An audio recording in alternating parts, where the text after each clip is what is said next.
Good morning बच्चों। आज हम हिस्ट्री क्लास 8 का 4th चैप्टर पढ़ेंगे। इसका फर्स्ट पार्ट हम प्रीवियस वीडियो में पढ़ चुके हैं और आज हम इसका जो आगे का जो पार्ट है उसको डिस्कस करेंगे। ये जो हमारा चैप्टर है इसका नाम है tribals, the Cooch and the vision of A golden age. तो ट्राइबल्स के बारे में हम पढ़ चुके हैं कि ट्राइबल्स कौन थे, कहाँ रहते थे, क्या करते थे। तो इन सब के बारे में हम पिछली वीडियो में पढ़ चुके हैं कि उसमें से कुछ ट्राइबल्स ऐसे थे जो झूम कल्टीवेशन करते थे, कुछ ऐसे थे जो एनिमल हर्डर थे, कुछ ऐसे थे जो एक तरह से हंटर और गैदरर थे। तो इनके बारे में हम पढ़ चुके हैं और आज हम जो आगे पढ़ेंगे वो हम यहाँ से करेंगे कि उनमें से कुछ लोग ऐसे थे जो सेटल्ड कल्टीवेशन करते थे, यानी कि एक जगह टिककर खेती बाड़ी करते थे। ठीक है, तो चलो हम स्टार्ट करते हैं अभी आगे से इस चैप्टर को कि even people before the 19th century many from with in the tribals group had begun settling down and cultivating their field in one place year after year.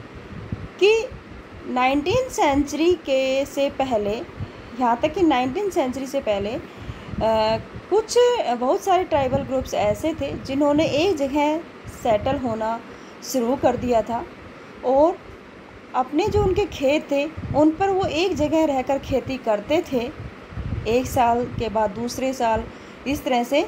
किसके अलावा एक प्लेस से दूसरे प्लेस घूमने के अलावा, यानी कि 19th सेंचुरी के पहले ही बहुत सारे जो ट्राइबल्स ग्रुप्स थे उन्होंने एक स्थान से दूसरे स्थान पर घूमने की बजाय एक जगह टिककर खेती करना क्या कर दिया था, शुरू कर दिया था।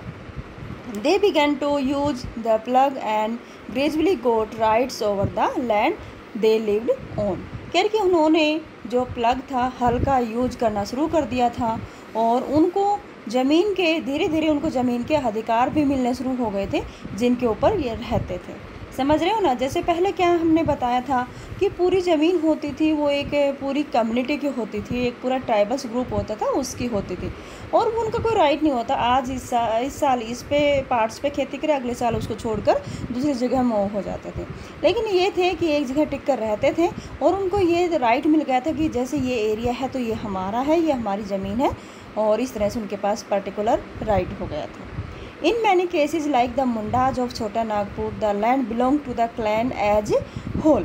कह रहे कि जैसे कि हमने मुंडा जो कम्युनिटी के बारे में पढ़ा था, जो छोटा नागपुर में पाई जाती है, उनमें जो लैंड होती थी वो पूरे जो क्लैन, जो पूरा जो कुल होता था, यानी पूरी जो कम्युनिटी होता था उसका अधिकार होता था। ठीक है, all member of the clan were graded as descendant of the original settlers who had first cleared the land. यानी कि जो सभी क्लैन के सभी मेंबर थे उनको सभी को उनका मालिकाना हक समझा जाता था उस ओरिजिनल सेटलर पर, उस हिस्से पर जिसने सबसे पहले उस ज़मीन को साफ़ किया था। यानी जिन लोगों ने सबसे पहले उस ज़मीन पर साफ़ करके और रहने लगे थे तो धीरे धीरे वो उनकी क्या बन गई थी, उनका एक राइट बन गया था और उनकी पर्टिकुलर उनकी प्रॉपर्टी बन गई थी। ठीक है, आगे है कि very often some people within the clan acquired more power than others. धीरे धीरे क्या होने लगा, यानी जल्दी ही क्या होने लगा कि उस क्लैन के अंदर भी कुछ लोग ऐसे थे जिन्होंने बहुत ज़्यादा पावर एक्वायर्ड कर ली थी, प्राप्त कर ली थी। सम बिकम चीफ्स, उनमें से कुछ हेड बन गए थे, एंड अदर फॉलोवर्स, और कुछ उसकी फॉलोवर्स बन गए थे, यानी उसको मानने लगे थे उनकी बातों को। Powerful man often rented out there land instead of cultivating it themselves। यानी जो ताकतवर जो आदमी होता था वो खुद खेती ना कर दूसरों से उस पर रेंट में देकर उस पर खेती करवाता था।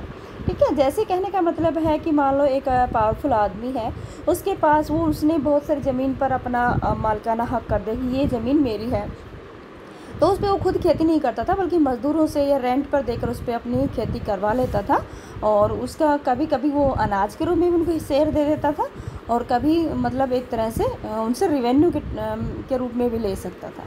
ठीक है, British officers show settle tribals group like the Khonds and Santhals as more civilised than hunter gatherer और शिफ्टिंग कल्टीवेटर्स।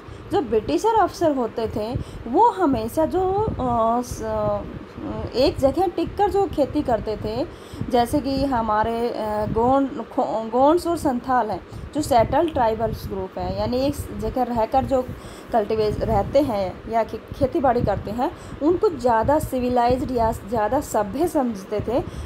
किससे? जो कि हंटर गैदरर होते थे या शिफ्टिंग कल्टीवेटर होते थे। क्योंकि उनको कंट्रोल करना बड़ा आसान होता है। मान लो एक जगह टिक कर रह रहे तो उनको वो रूल्स को आसानी से फॉलो करवा सकते थे, लेकिन जो एक जगह टिक कर नहीं रहते थे तो उनको कंट्रोल करना ब्रिटिशर के लिए बड़ा क्या बन गया था, एक तरह से प्रॉब्लम बन गई थी। Those who lived in the forest were considered to be wild and savage. They needed to be settled and civilized. क्योंकि जो लोग जंगलों में रहते थे उनको हमेशा वो क्या कहते, जंगली या बर्बर समझते थे। कि बर्बर का मतलब एक तरह से निर्दयी उनको समझते थे, और वो सोचते थे कि इनको भी सेटल्ड करने और सभ्य बनाने की क्या है, ज़रूरत है।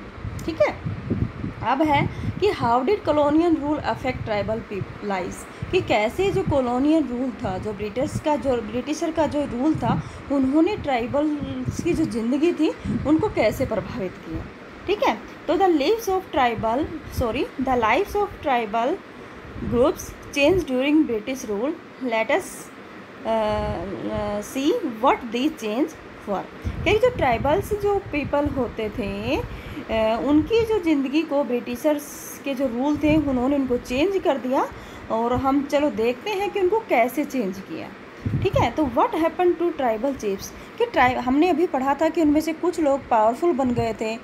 जैसे मैंने क्या बताया कि एक कुल होता था, सारी ज़मीन पर कुल का हक होता था, सभी एक साथ उनमें हंटर के लिए जाते थे, एक साथ गैदरिंग के लिए जाते थे, सभी मिलकर झुंड कल्टीवेशन करते थे, और फिर उनका शेर आपस में क्या करते थे, डिस्ट्रीब्यूट कर लेते थे, बांट लेते थे।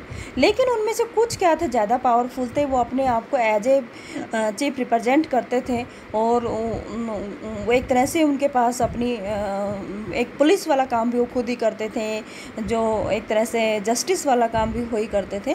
तो अब उसके बारे में है कि उनका क्या हुआ, उनके साथ क्या हुआ। सबसे पहले हम बताएं कि जो चीफ थे हर क्लैन के, तो उनके साथ क्या हुआ कि before the arrival of British in many areas of tribal chiefs were important people, कि अंग्रेज़ों के आने से पहले जो बहुत सारे जो एरिया थे जहाँ पर ट्राइबल चीफ्स थे वो बड़े इम्पोर्टेंट आदमी होता था।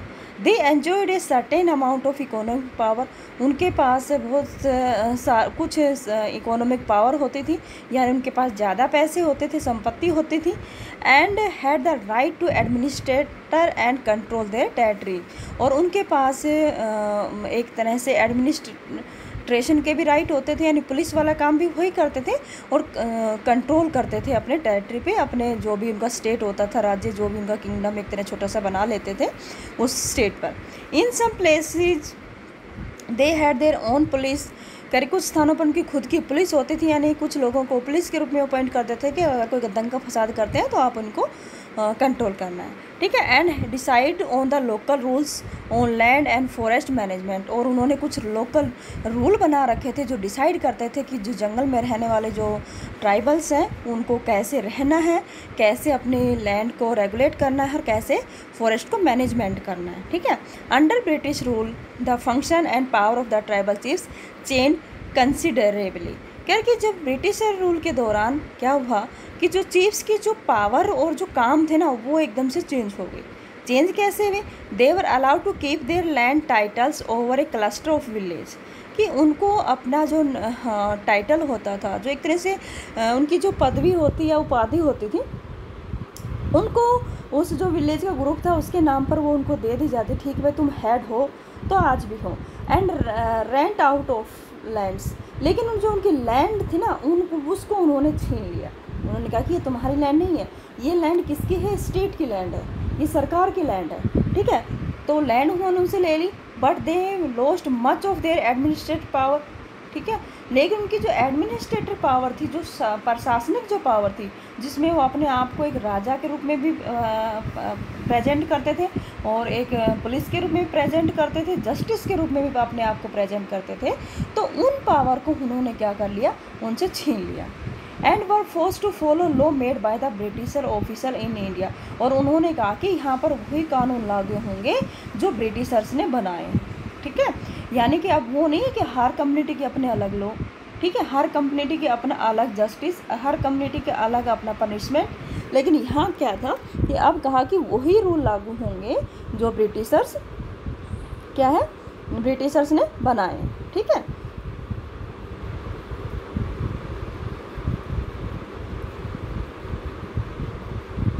हाँ, ठीक है। अब आगे है कि दे ऑल्सो हैड टू पे ट्राइब्यूट टू द ब्रिटिश। और उन्होंने कहा कि तुम हमें गिफ्ट दोगे, ट्राइब्यूट होता है कि नजराना देना, यानी कि जब हम जंगल में जाएंगे तो आपके पास जो भी ठीक है, चाहे आपके पास फल है, फूल है, मीट है, कोई भी क्रॉप है, तो उसके रूप में आप हमारे ऑफिसर को क्या दोगे, एक तरह से गिफ्ट दोगे, ट्राइब्यूट दोगे। And discipline the tribal groups on behalf of the British. और उनको सभी को डिसिप्लिन में रखोगे, ट्राइबल ग्रुप्स को। ये नहीं है कि आप मनमाए थे, दंगा फसाद कर दिया या क्यों, क्योंकि जो आदिवासी होते थे ना, वो एक तरह से जंगली वाला व्यवहार करते थे, जंगलों में रहते थे, तो उनमें रहम नाम की कोई चीज़ नहीं होती थी, ठीक है। They lost the authority they had earlier enjoyed among their people. अब उनके पास जो अथॉरिटी होती थी, जो ताकत होती थी, जिनका वो अपने लोगों के बीच में जिनका इंजॉय करते थे। मान लो एक हेड है तो वो अपने आप को सुप्रीम समझता था, वो किसी को भी कोई सज़ा दे सकता था कि मान लो किसी ने छोटा सा क्राइम किया है तो उसके बदले उसका हाथ पैर काटना, जो भी है वो उसका कर सकता था। लेकिन अब क्या हो गया कि उन्होंने कहा कि ऐसा नहीं चलेगा, अब आपको ब्रिटिशर्स के रूल मानने पड़ेंगे और आपको एक डिसिप्लिन में रहना पड़ेगा और अपने पूरे ग्रुप है उसको भी डिसिप्लिन में रखना पड़ेगा। And were unable to fulfil their traditional function. और जो ट्रेडिशनल फंक्शन करते थे ना, जो उनके जैसे जो भी उनके फेस्टिवल होते थे या कोई काम होते हैं, ट्रेडिशनल काम होते, जैसे किसी की पूजा करना, बलि वगैरह देना, काटना, हाथ पैर काटना, इस तरह से उसके बहुत सारे ऐसे काम होते थे जिनको अंग्रेज़ों ने क्या कह दिया कि ये इतने सभ्य नहीं है, सिविलाइज कर नहीं है, और तो इनको बंद कर देना है। तो अंग्रेज़ों ने इनको फोर्सफुली कहा कि तुम ऐसा नहीं करोगे। What happen to the shifting cultivators. अब शिफ्टिंग कल्टिवेटर्स के साथ क्या हुआ, अभी तक तो ये हमें पता है कि क्लैंकर चीफ के साथ तो ये कर दिया कि उनकी सारी पावर उनसे छीन ली गई। उनसे कहा कि तुम ठीक है, तुम अपनी उपाधि रखो, तुम चीफ हो, अभी भी रहोगे, लेकिन आपको कौन से रूल फॉलो करने पड़ेंगे, ब्रिटिशर के द्वारा बनाए गए रूल्स को ही फॉलो करना पड़ेगा। सारी कम्युनिटी को आपको सिविलाइज करना पड़ेगा, डिसिप्लिन में रखना पड़ेगा, और जो अपने ट्रेडिशनल जो भी आप काम करते हैं उनको छोड़ना पड़ेगा, ठीक है। तो अब है कि what happen to the shifting cultivator. जो शिफ्टिंग कल्टिवेटर्स थे, जो एक स्थान से दूसरे